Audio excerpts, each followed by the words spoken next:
Hello, welcome to the channel, Setting the Stage. Today's video is called the Protoevangelium, the Seed of the Serpent. If you like this sort of content, please subscribe. And to start, we'll recap the Protoevangelium intro, the first video in this series. And in that, we saw that after the fall of Adam and Eve, that God curses the serpent, and he tells him that the seed of the woman will defeat the seed of the serpent. And then we followed that through to Noah's sons, and we saw that the seed of the woman is represented by the blessed line of Shem, and the seed of the serpent is represented by the cursed line of Ham. And so in this video, we're going to start with Ham and see where the line of the seed of the serpent leads to. And in Genesis 10, it says, the sons of Ham were Cush, and Cush begot Nimrod, and the beginning of his kingdom was Babel. And then we see that Babel and Babylon are the same city. And it says, in fact, Babel is a transliteration of the Hebrew word Babel, while Babylon comes from the Greek. In all 233 occurrences of Babel in the Old Testament, it is translated Babylon in the Greek. What is more, both the ancient Babel in Genesis 10 and 11 and the more recent Babylon of Daniel's day are said to be located in the plains of Shinar. Okay? And then we also see of Babel that in Genesis 11, that is the story of the Tower of Babel. And it says, now the whole earth had one language and one speech. And they said, come, let us build ourselves a city and a tower whose top is in the heavens. Let us make a name for ourselves, lest we be scattered abroad over the face of the earth. And the Lord came down to see the city and the tower which the sons of men had built. And the Lord said, indeed, the people are one, and they all have one language. And this is what they begin to do. Now nothing that they propose to do will be withheld from them. Come, let us go down, and there confuse their language, that they may not be able to understand one another's speech. So the Lord scattered them abroad from there over the face of all the earth, and they ceased building the city. Therefore its name is called Babel, because there the Lord confused the language of all the earth, and from there the Lord scattered them abroad over the face of all the earth. Okay, so some takeaways from this are that the whole earth had one language and one speech. And what they tried to do is get to the heavens without the help of God, without being in the communion of God. So they try to usurp him and go around him. And then another thing is that the Lord said, indeed, the people are one and they have one language. And now nothing that they propose to do will be withheld from them. So there's a power in their unity. And then we also see that the nations are the will of God, since he confused the languages. And if we see languages as leading to nations, then we see the nations as being designed by God. Okay, and then next, in 2 Kings, we see the king of Babylon came against Jerusalem, and he carried into captivity all Jerusalem. And then in 2 Kings 25, it says, the king of Babylon came to Jerusalem, and he burned the house of the Lord. So here we see that Babylon takes God's chosen people captive and burns his temple and destroys it. Then during the Babylonian captivity, there's the book of Daniel, and in that we see that Nebuchadnezzar, king of Babylon, has a dream, and he wants his people to interpret the dream for him. And as a way of getting them to be able to authenticate it, they have to tell him what the dream was. He's not going to tell them. And none of them can do it. And then one of the guards Daniel's put into prison, and one of the guards finds him and takes him to the king, and he's able to tell the king the dream and interpret it for him. So, and this is in Daniel 2, and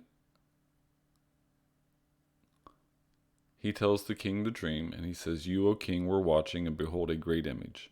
This great image, whose splendor was excellent, stood before you, and its form was awesome. This image's head was of fine gold, its chest and arms of silver, its belly and thighs of bronze, its legs of iron, and its feet partly of iron and partly of clay.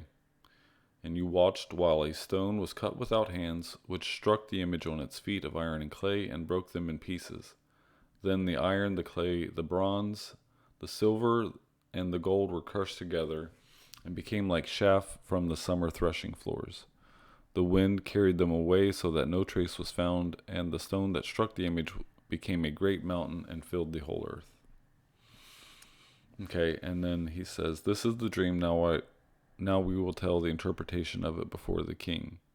And he says, "You are the head of this gold. But after you shall arise another kingdom inferior to yours, then another, a third kingdom, which shall rule over all the earth. And then a fourth kingdom, which shall be as strong as iron and strong as clay.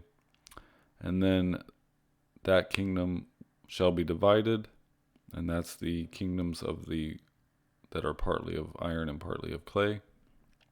And in the days of these kings, the God of heaven will set up a kingdom which shall never be destroyed, and the kingdom shall not be left to other people. It shall break in pieces and consume all these kingdoms, and it shall stand forever. Inasmuch as you saw that the stone was cut out of the mountain without hands, and that it broke in pieces the iron, the bronze, the clay, the silver, and the gold, the great God has made known to the king what will come to pass after this. The dream is certain, and its interpretation is sure."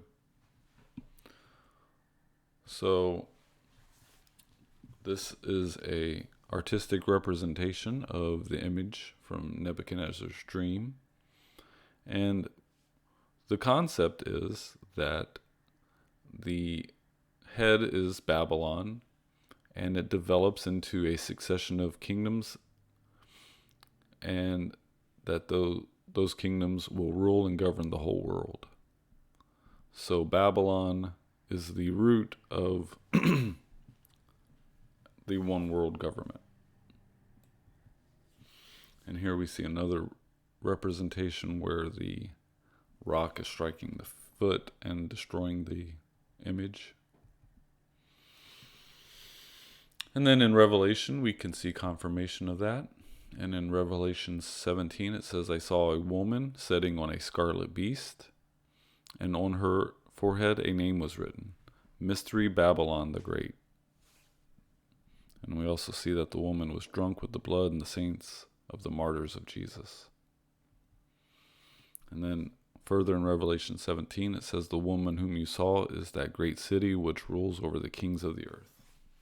So again, in Revelation 17, we see that Babylon is the city that rules over the kings of the earth. So the world governments, Babylon becomes the control of the world governments. Then during the temptation of Christ, we see that the devil, when he was tempting him, showed him all the kingdoms of the world in a moment of time, and the devil said, "This authority has been delivered to me." So we see in this that the devil is in control of the kingdoms of the world. And then possibly as an allusion to the Protoevangelium, prior to that, it says he tempts Jesus by taking him to the top of the temple and telling him to jump off it. And he says the angels will protect him lest he dash his foot against the stone. And that could be an allusion to the bruising of the heel. At any rate, we see in the temptation of Christ that the devil is in control of the kingdoms of the world. And then again in Revelation, we see this. It says, "Behold, a great fiery red dragon, having 7 heads and 10 horns. The great dragon was cast out, that serpent of old, called the devil and Satan."